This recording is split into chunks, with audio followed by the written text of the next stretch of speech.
Good morning. Our hand today is going to be Queen Jack. Is this in the big blind? Small blind raises. I just call. We don't know much about this player. I've been at the table for about 26 hands. This guy's been here for 5 hands. We are short-handed. All we know is small blind raised. So, I'm thinking about blind versus blind situation. I think a lot of people end up raising with something like this.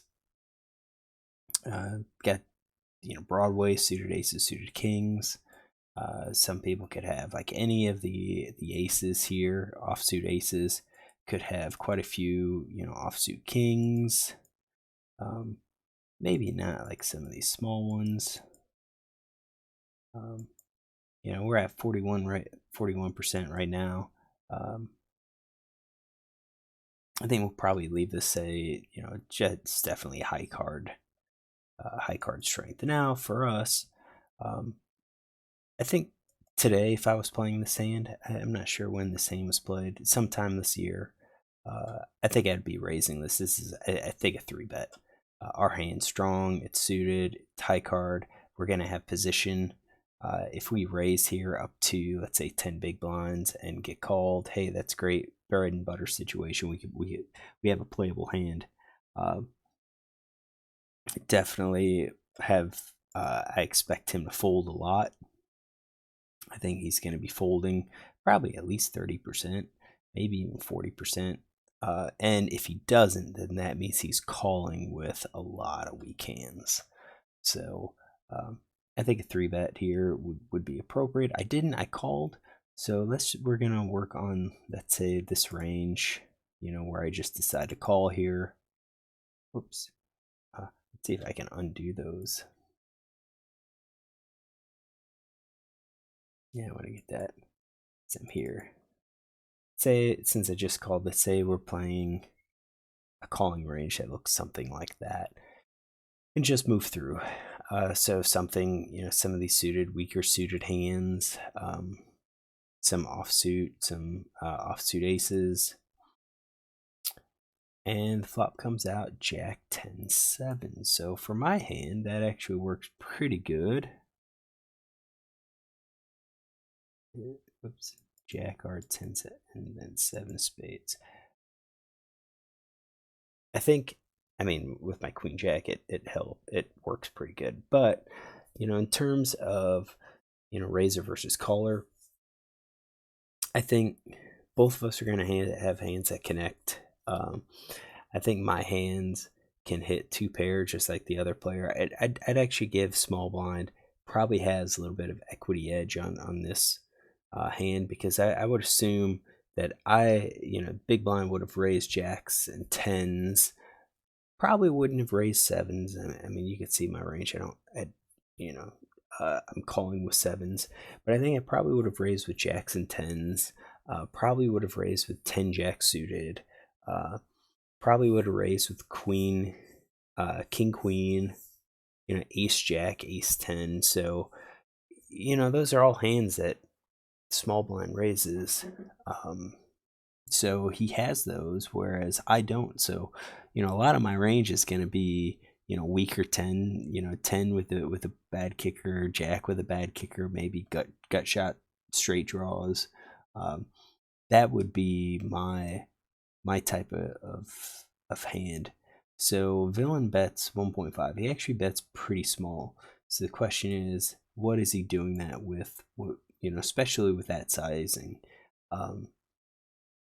If he's a thinking player, he probably would recognize that this, even though I could have a 1 pair hand, I'm not really going to hit this hand hard unless I have 8-9, and flop the straight. So I think this player's probably going to be c-betting here most of his range, maybe all of his range, and I think that size is probably about right for some of these overcards, no made hands, and so forth. So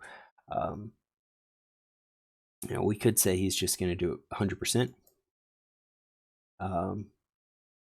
or do something with like all these backdoor flush draws. I think if I was small blind, I don't think I would have been betting this. I would, especially not like a lot of my junk. So I've got junk here, ace little, king little, and unless I have some sort of backdoor draw, I don't think I'm betting this. But I know a lot of people would, so we're just gonna say he's gonna do it 100% of his range. He's gonna see bet, and that's at 150. Would he change it? Can we remove hands because we think he would be betting it larger? Yeah, I think straight sets, two pair, over pair probably bet larger. I think top pair probably goes larger. Middle pair probably goes larger. Which leaves a lot of these other hands. Open ender, straight draws. Maybe the draws is what he goes a little bit smaller. So we're gonna go with 77.5%. Then it's on us. Do we raise here? With the top pair hand, with the queen. I think the question is, if we raise, what do we represent? Could we conceivably represent two paired? No. Could we conceivably represent trips? I think the only trips we could represent is sevens. So I think if we raise here and the turn brings, let's say, a king, it could put us in a tough situation, an awkward situation, because we don't have some of these big hands that you would typically raise with here. Yes, the 1.5 is a small bet, and we typically attack that sizing. And I think we could attack it if we had something like, eights or nines, or maybe like 7x. We could probably attack it. But I think top pair here with a good kicker might be a little too strong to represent that. It's like the straight. Yeah, it's great to raise to build the straight, but at this point, he if I raise, he's just gonna dump all of his junk. And same thing, I kind of think with sevens. I think if I raise, he's just gonna dump all of his junk just because this is a small size. So if I'm not going to be raising those hands, then it doesn't really make sense to raise anything weaker. So I don't think we're going to be raising here a whole lot. Now, that being said, we're going to be calling with at least middle pair, maybe bottom pair as well. Pocket pair below the board, probably. I might call it. I mean, we're blind versus blind here. And then I'm calling with my draws. Two card backdoor flush draws are kind of interesting here. I don't think I'm just going to be calling them. They would have had to have been, have some other draw with them. So I don't think I'm calling, with 100%. So, all right. So I did call, and then we go to a turn of a 3 of spades. And now it is the small blind's turn, and he leads for a pot size bet. This bet is actually really large. He went from 1.5, which was, let's see here, 25%, to pot.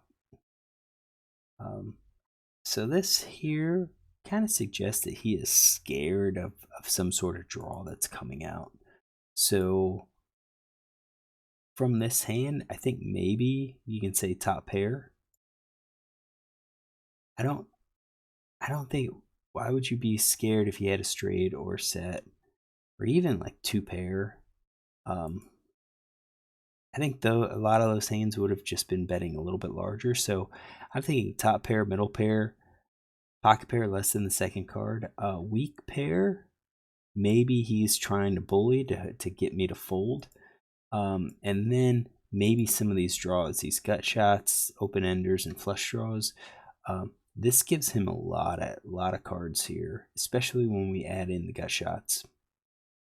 Do I think his gut shots would be betting that much? No. So let's drop those gut shots. That's a 1 card gut shot.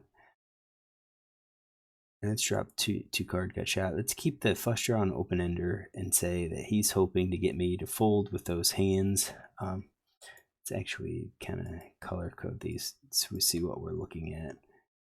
Yeah, so 50-some% with 21% are these draws. He's betting large. He wants me to fold. And for that, I think then we think about it, and again, I think I'm excluding two pair trips and stuff. So my hands here, I think my straight, my set, my two pair, my top pair, I think they're all good. I think the middle pairs where we have our cutoff here. Sometimes we're going to be good, sometimes we're going to be bad. Do we raise here? I think if we have a draw, flush draw, open enders, we have value to see what that next card is. And it's possible that if we miss, we can, and he checks it, we can go for a bet and see if he could fold. See if he is, I mean, we would have called twice now, and that represents strength in and of itself. I'm just trying to think, would we raise if we had the straight? Would we raise if we had the set? And if we do raise, then we will have to have something, other hands to kind of balance it. So let's say straight and set. Let's say we had straight and set. That's 9%. And then if we did flush and open ender, that gives us 16 combos, which you can see our flush draw isn't even the nut flush draw. So I'm not even sure if we want to be betting that. So maybe our open ender straight draws and gut shot. Maybe our open ender and straights and sets might be the raise. And that means two pair, I think we're calling. I guess if we throw in our two pair here, which is also pretty good, it gets us, I mean, we still have about the same breakdown, about 50-50. If we add in our gut shot, that's also 50-50. That could be a raise. That could be a raise. Really challenge him. I think if we raise with those hands, it's going to be hard for him to call with these weak pairs, pocket pair, less than second card, middle pair. Probably calls with some of his flush draws, some of his open-ended straight draws, but then he's probably not going to call if he misses. So we could raise and then get him to fold. But then the question is my raise believable? Could he believe that I actually do have a solid hand? I think we get rid of Jack 10 again. I just don't think we have it. What are our two pair? Yeah, Jack 7, 10, 7, maybe Jack 10 offsuit. I mean, we've got some of those. Do we have trips? Yeah, I think we've got 7s and 3s. I think that's believable. Would he think we have it? No, I think a lot of people would focus on Jacks and 10s and say, well, he would have raised Jacks and 10s, so he probably doesn't have them, and then ignore the fact that maybe I had 3s. I called a small, 25% C bet with pocket 3s, and then I turned trips. Hey, that, he could pay me on that. So I kind of like that raise here. I kind of like that raise. If he folds out all those weaker hands when we have the draw, that works pretty good. What do? I just called here, and I think that works with our top pair hands, maybe even our middle pair. So let's get these.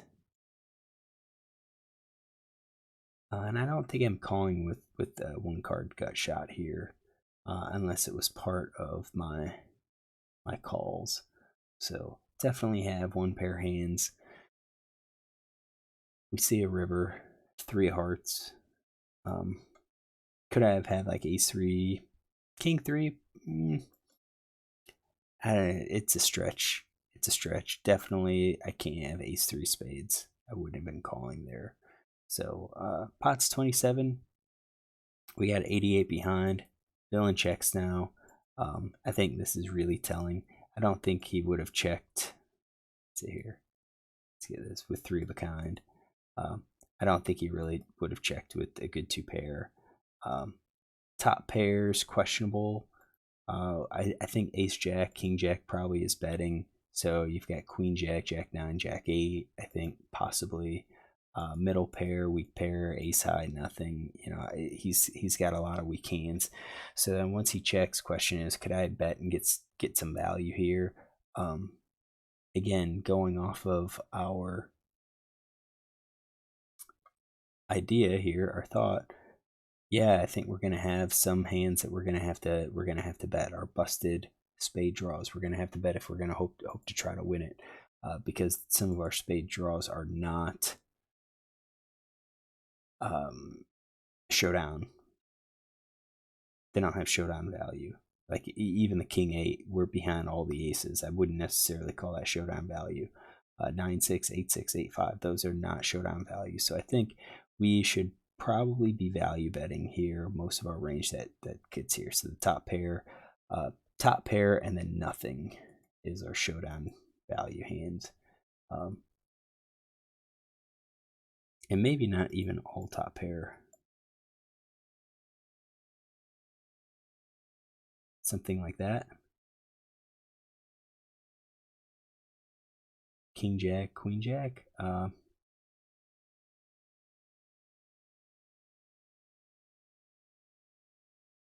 That's with all of our nothing. I mean, that seems to be about what we're looking at. And then, you know, middle pair, we're checking behind, see if we're good. Now you can see it. You know, Queen Jack should have been raised pre-flop. But what do we do here since we saw it? We saw the pot. Should we be raising here? I do think, you know, once he checks, we should go for some value. I think King Jack, Queen, Ace Jack definitely goes for value. I think this is our cutoff for the value. It's probably a coin flip. And you know, I think we're gonna get called because you're gonna have people that don't believe us, like Queen 9 busted straight. But I think we could have gone for a little bit of value, gone for like half pot. If villain is super aggressive and he raises us, we're probably just gonna have to fold. So we did get the showdown because we checked it down, and villain shows King 5.